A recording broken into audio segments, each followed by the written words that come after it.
This is Cashology by FMBO, a podcast devoted to the art and science of managing your money. It's like school, but your only homework is living your best financial life.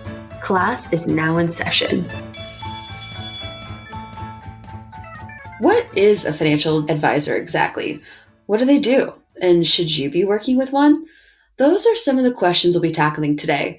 Before we get started, keep in mind there's a financial advisor available for every budget and every financial situation. You don't have to have a ton of money to be working with one. So, if we want professional help with our finances, how do we find a financial advisor that's right for us? That's the question for today. Welcome, and thanks for listening to the Cashology podcast, hosted by your guide on the path to financial savvy, me, Julie Wyans. Today, I'd like to introduce you to our guest, Josh Huseman. Josh has been with FMBO for 13 years and is a director in our wealth management group. He works directly with clients daily on reaching their financial goals in our Illinois market. Welcome, Josh. Thank you. Good to be here. So I know this may seem a little off topic, but it'll come around in a minute, trust me. I just want to give you a little test. Can you name 3 jobs that you're confident a robot can't do? You know, that's an interesting conversation, and I love icebreaker questions that make you think. And so I'll say a chef, because a robot really can't actually taste anything. Probably a comedian, because how would a robot know what's funny? And maybe a basketball player or someone in sports, because that wouldn't be fair. And I would maybe add one more, that a robot cannot solve an argument over which song should be next, verified by my family and smart speakers in our home. I love those answers. I did notice, though, Josh, that you didn't say financial advisor, did you? Well, no, because truth be told, there are robot financial advisors, and maybe I can explain some of that. Well, okay, let's start from the beginning, because I think I need some fundamentals here. What exactly does a financial advisor do, Josh? Sure. I would say that, simply put, a financial advisor helps you manage your money. And so they do financial planning, which we really like to think about are based on your goals. And so we're talking about identifying the goals, but then putting a plan in place to reach them. Surely they manage investments and help you choose what's appropriate, and they can also manage your overall wealth, which is really not a term to be intimidated by, though. I was just about to say, the word wealth is definitely intimidating. I mean, do you have to already be wealthy in order to work with a financial advisor? No, not at all. In fact, I would say that everyone deserves to work with one if they choose. Now, there's definitely different types of financial advisors for people with different budgets or different needs.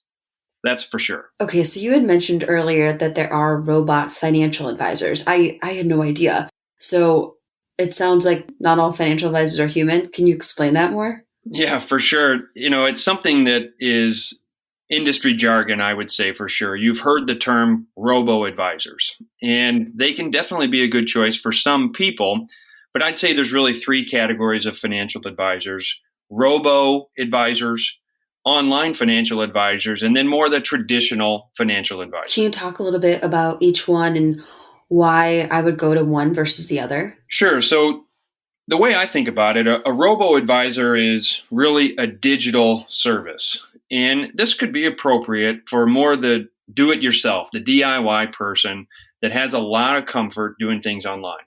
And so you would complete a survey, talk about your financial goals, but you're giving some of this up to the computer algorithms that are going to take that information and build out an investment plan for you. Surely the advantages of a robo-advisor are that they're low cost and good for achieving some pretty simple financial goals like long-term retirement planning. But again, it's probably those that are comfortable doing things online. And that's probably about as far as a robo-advisor could go. Then there's what I'd call the online financial advisors. And so this is a bit of a hybrid approach. So here you're going to do a lot of things online still, but you're going to be able to augment that with a human financial advisor. Maybe that's through emails or chats or phone calls, but the back end investment management services are still really going to be the same as the robo advice. And the advantage here, of course, is that it's kind of a medium level cost. And so, again, it's for those that I would say are comfortable with doing things online and comfortable in having a bit of a hands on approach or starting out in life. But you still want that person that's looking over your overall financial picture. And an online financial advisor can do that for you. But then there's what I'd say is the old fashioned or the traditional financial advisor. And they're real people you meet with in person, just like a butcher or a hairstylist, someone that you might prefer to build a relationship with over time. So, of course, there's varying costs or minimum portfolio sizes here that might be required. And you might have to have a bit of a larger investment account to get signed up with a traditional financial advisor. But they can be a good choice for those, again, that prefer to deal with someone in person and maybe even to leave to the pros, contrary to that do-it-yourself person, someone that wants to have the financial part of their life better left to the professionals. That's awesome, Josh. The analogy to a butcher makes a lot of sense because you can pick up, meat at the grocery store, but sometimes you just want that personal connection. Get the right cut. Sure, yeah.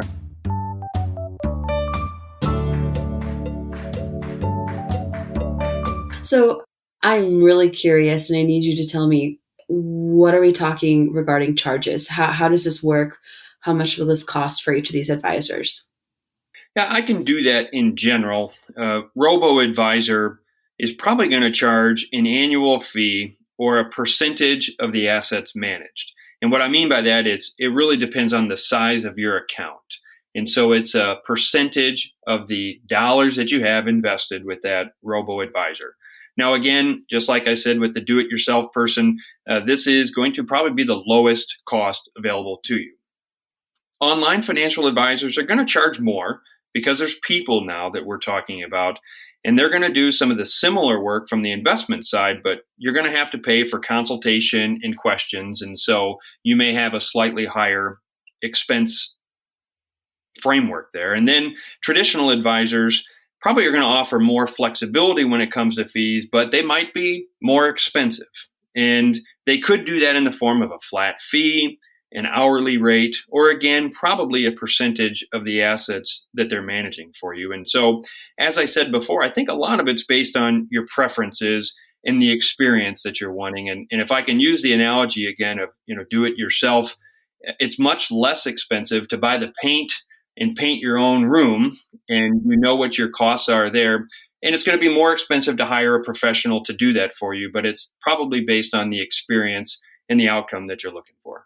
That makes a lot of sense. And regarding painting a room, the room needs to be painted no matter what, right? So depending on where you go is your choice.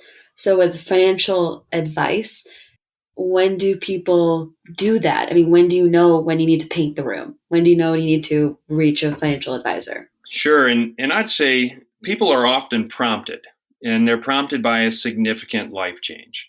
So here we're talking about buying a house, starting a job, getting married, sometimes tragedy as well. And so all of these things affect your finances. And so what I'd say is you don't really want to wait for the prompting or the significant changes because you can start sooner. Yeah, when I think about it, a lot of people start planning for retirement when they want to do some serious financial, investments and planning, right? Yeah, that's right. And retirement planning is a word that's used all over the place. And, I think it's simple to say that it's never too easy to start planning for retirement, planning for your future. But there's other financial goals that people can plan for as well. And I talked about some of those life changes. But, it sounds cliche, but there's a famous proverb somewhere that says the best time to plant a tree was 20 years ago, and the second best time is today. And so I've been in this business long enough to see the power of starting early, starting small. And what I would say is don't wait until you think you have, and I'm going to use air quotes here, even though we're on a podcast, but don't wait until you have wealth. Instead, engage an advisor, whichever kind that you think is best for you, and begin mapping out a plan today. Well, Josh, you've definitely inspired me. I feel like I need to reach out and get a financial advisor myself. Listeners, if you also feel inspired by Josh, find more info on financial advisors, and you can get Josh's contact information on fnbo.com/wealth. Thank you, Josh, for being our guest today. Yeah, my pleasure. I enjoyed it. And thank you everyone for listening. Don't forget to subscribe and keep an eye out for more Cashology episodes coming your way soon. Investment products are not FDIC insured, not a deposit or other obligation of the bank, not insured by any federal government agency, not guaranteed by the bank, may lose value. This podcast should not be copied, reproduced without permission. Information and statements within this podcast are subject to change without notice. Information and statements in this podcast are for informational purposes only and are not intended to constitute investment advice or recommendations. First National Bank of Omaha does not make any representation or warranty as to the accuracy or completeness of any information or statements within this podcast.